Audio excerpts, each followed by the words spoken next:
Good evening. This is the video newsletter for buysellshort.com for Thursday, January 7th. Just been a fantastic week for the newsletter plays. But let's jump into the index charts here first, go over a couple of our winners, and then hop on to our new plays. Here we're looking at the Dow 15-minute chart. You can see we've been stair-stepping here for the last month on the 15-minute chart, and they were able to push the Dow to new highs today. Tomorrow we have the jobs report. If we flip over to the daily chart, you can see since that 20-day exponential test 4 days ago, we've been slowly moving nicely higher, especially after that pop we saw on Monday. We've got the unemployment report tomorrow. Expectations are for a slight loss or a slight jobs gain, and that is exactly what we want. We don't want anything more or anything less. We don't want a big upside surprise or a big downside surprise. We essentially want the consensus number, and the reason being, if we have a big job loss, of course, there'll be the talk about the economy not being able to withstand the increase in unemployment. But if we have a big job gains, then you'll start hearing talk about inflation, the Fed raising interest rates, etc., etc. So for now, the best kind of news we can get is moderate news, crazy as that sounds. Looking at the Dow daily chart, you can see we're pretty close to breaking this downtrend line in RSI that's been in place from July. And if we do get a rallyable jobs number tomorrow, we could be looking at 11K on the Dow by next week. One thing to note on the Dow chart, volume has started to pick up since the holiday lull, which is pretty damn good. We also have, everything's overbought on the index or in the indicators. Not a surprise, but like I've said in the chat room, using the Art Cashin indicator, as long as morons like Art Cashin continue to bash this market and are not out there saying buy everything, we're going to continue to move higher. And, let's keep our fingers crossed that he keeps bashing this market because it's been fantastic since he started doing it back in July. But let's jump into some stock plays. Huge winner for us today. EEE. We tagged this one 4 days ago, 35-cent breakout. Our target was 45 cents and 60 cents. We had both targets on the nose. Nothing like a 75% gain in 4 days. You gotta love this kind of action. As I mentioned in the alerts, you should be 3/4 to all out on this play now. I mean, you can write a small position to next target would be 80 cents, but we've got lots of other low hanging fruit out there right now. So take the money and run is what I say. RPC, which is one we've been waiting for a pop over the last few days, sent out an alert yesterday on some nice research that I can't believe we didn't notice before. RPC has a Chinese division that they're looking to sell for $20 million in cash. This is a bio that's got a market cap of 5 million approximately, meaning it's woefully undervalued in my opinion. We got a break above the 20-day exponential yesterday. We saw a nice volume spike on it again today, and we're looking for a move to the 50-day moving average that is at 37 cents. So we're looking for 35 to 37 cents on this near term. Chart indicators still have lots of upside room. RSI is just now getting to 50. Stochastics is just breaking up over 50. So the chart has lots of upside room here with very strong support now at 27 cents. SSN was a new trading alert today. Actually, it was a trading alert in the chat room, 24 to 25 cents. It spiked as high as 30 cents, so that's the reason why we didn't send out an alert. Don't want you guys chasing these stocks after they've run. But late in the day, it came back nicely. This was a play on the natural gas stocks that have just been popping left and right over the last few days. SSN was finally able to raise some cash after hours yesterday. Reason we hadn't played this great chart setup over the last couple of weeks is we were waiting for that news to come out. There were debt default issues here, and now that they've raised cash, no longer an issue. Fantastic looking chart here.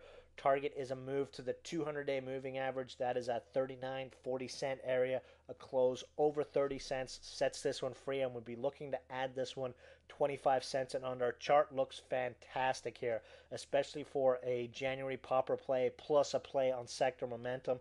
RSI breaking up through 50. We've got a very strong ADX here and a nice uptrend in stochastics.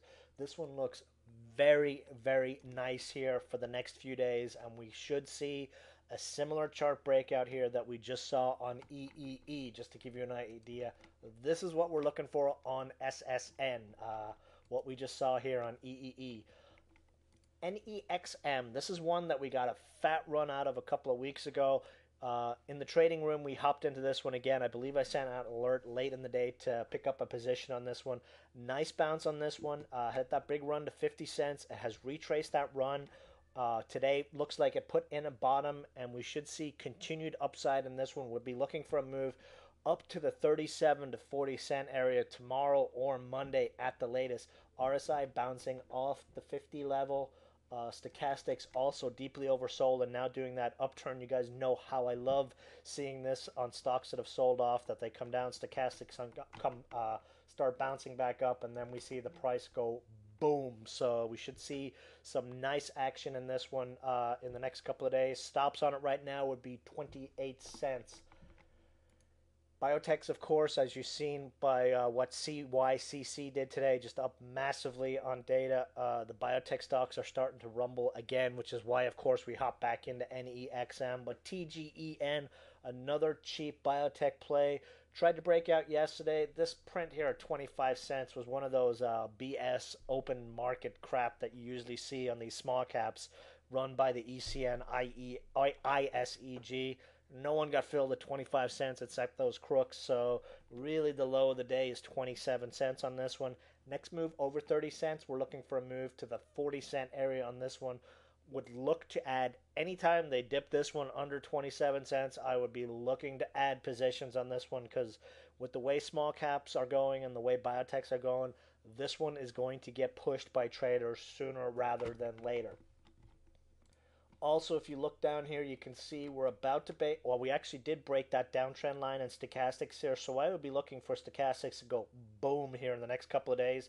And like I said before, throughout this consolidation period in TGEN, ADX has remained very, very strong, so that speaks volumes for the stock here, in my opinion. One other biotech play, HEPH. We've played this one before, but it's consolidating nicely. Very close to a breakout here at 58 cents. And, you know, traders were chomping on this one last week. Tax loss seller sort of put a crimp in that buying volume. But with biotech stocks taking off left and right, only a matter of time before this one sees a nice spike to the 70 cent area. Stops, rock solid support at the 20-day exponential. That's at 52 cents here. ADX very strong, on balance volume. Everything looks very, very good here. Would look to add this one 55 cent area again, 52 cent stops, 65, 70 cent target on this. BCON, this is one frustrating stock. Great chart setup here. We jumped in on the chart breakout today, especially with the energy momentum. Traded as high as 53.5 cents, and then the shorts sort of moved in on this one, and then they gave it up one of those funky BS closes where the stock was trading at 49 cents and somehow it closed at 48.5 cents, even though there was a massive bid there. But chart still looks very, very good. Stops 47.5 cents. The next move over 50 cents should launch it, and the target is a move to the 50-day moving average. So 57 to 60 cent area here. Definitely overdue for a pop. Probably the selling here was those, you know, the finance crooks that hopped in the stock there last week, probably trying to cover their shorts that they did before they knew that the financing was coming. That's how this game works on Wall Street. And that's why you see stocks sell off before they do financing news, because that's the guys who are doing the financing shorting because they have news before the market. But irregardless, small downside on this one with our stops and pretty decent upside on the near term. So that's pretty much it for the newsletter. I know I'm missing a couple of plays here. We'll jump into them again. But favorites for tomorrow, follow through on RPC. SSN, love the setup on the chart here. We're looking for another EEE sort of situation. And then, of course, NEXM. When this one gets going, this one gets going. And the chart says that getting going is going to happen tomorrow or Monday. So that's it for the video. See you guys in the chat room tomorrow. Goodbye.